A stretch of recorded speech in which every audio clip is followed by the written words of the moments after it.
मत्स्य के रूप में आऊंगा। तुम इस नौका को मेरे सींग से बांध देना। मैं तुम्हारी नौका को सुमेरु पर्वत पर ले जाऊंगा। हे सर्वेश्वर, आपने तो कहा था कि आप हमारी सहायता करेंगे।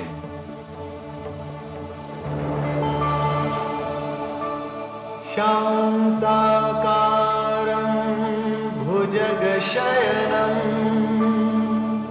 पद्मनाभं सुरेशं विश्वाधारं गगनसदृशं मेघवर्णं शुभांगं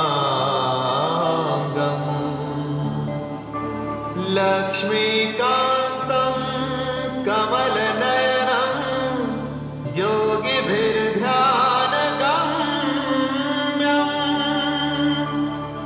वन्दे विष्णुं भवभयहरं सर्वलोकैकनाथम्।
स्वामी, यहाँ तो कुछ भी नहीं है।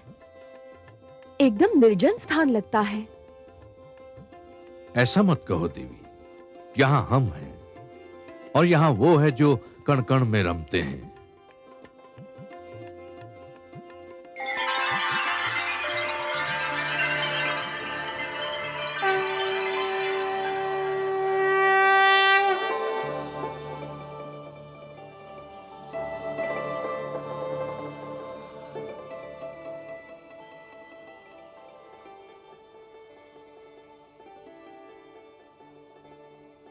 हे नारायण, आपके दर्शन मिले, नैनों के भाग्य जागे, आत्मा की प्यास बुझी। इस क्षण के आगे जीवन का हर एक क्षण तुच्छ है। हे विश्वेश्वर, आपने जलप्लावन से हमारी रक्षा की, आपको कोटि कोटि धन्यवाद। हे मनु, इस भयंकर जलप्लावन में शिक्षा और गुरु की रक्षा करने में जो तुमने तत्परता दिखाई, वो भी सराहनीय है। तुमने मानव कल्याण के उद्देश्य के लिए साधना की, व्रत धारण किया। और हे शत्रुपा, इन सब शुभ कार्यों में अपने पति का साथ देकर तुमने अपने पत्नी धर्म का पालन किया है। मैं तुम दोनों से अति प्रसन्न हूं और समस्त मानव जाति में केवल तुम दोनों को चुनने का एक विशेष कारण भी है। हे जगदीश, आप तो कारणों के कारण हैं। जो भी कारण होगा उसे केवल आप ही जानते हैं। मैं जानता हूं मनु कि मानव कल्याण के मेरे परम उद्देश्य की पूर्ति के लिए आप दोनों माध्यम हो। यह मेरा परम उद्देश्य आपके माध्यम से ही संपन्न होना है। मनु, जब खेत की उपज पक जाती है और खेती काटी जाती है, तो कृषक कुछ बीजों को बचाकर रखता है और यही बीज आने वाली उपज का कारण बनते हैं। मैंने भी यही किया है। तुम दोनों की रक्षा करके मैंने जीवन की रक्षा की है। अब तुम दोनों मिलकर नव जीवन की उपज का कारण बनोगे और यह आने वाला जीवन बहुत सुखद होगा मनु, बहुत सुखद होगा, पावन होगा। और तुमने सप्त ऋषियों के इस समूह को अपने साथ में लाकर एक बहुत बड़ा कार्य किया है, क्योंकि आने वाले जीवन की महान आवश्यकता होगी शिक्षा। हे सर्वव्यापी, हे रहस्य ज्ञाता, नवजीवन को जो शिक्षा मिलेगी वो तो केवल आप प्रदान कर सकते हैं। आप मुझे ज्ञान दीजिए, ये शिक्षा क्या होगी, कैसी होगी? हे वैवास्वत, मानव बड़ा विचित्र प्राणी है और उसका इतिहास भी उतना ही विचित्र है। उठता है तो देवता बन जाता है और गिरता है तो दानव। दानवता अज्ञान और हीनता का प्रतीक है और मैं हर युग में मानव को दानव बनने से बचाना चाहता हूं। अर्थात मानव देवताओं की भांति अमर तो नहीं हो सकता, पर देवताओं की भांति संपूर्ण तो अवश्य हो सकता है। और उसे संपूर्ण बनाने का मूल मंत्र मुझे तुम्हें सौंपना था और इसीलिए जलप्लावन से रक्षा के लिए मैंने तुम दोनों को चुना है। हे जगदीश्वर, आपको कोटि कोटि धन्यवाद। हे लक्ष्मीपति, आपकी जय हो। मैं तुम दोनों को यह उपहार सौंपता हूं जो समस्त मानव जाति की धरोहर है।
ये मेरे आप्त वचन हैं, ये मेरे वेद हैं, ये ऋग्वेद है,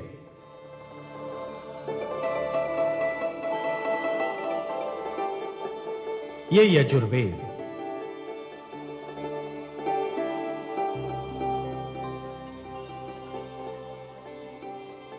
ये सामवेद है और ये अथर्ववेद।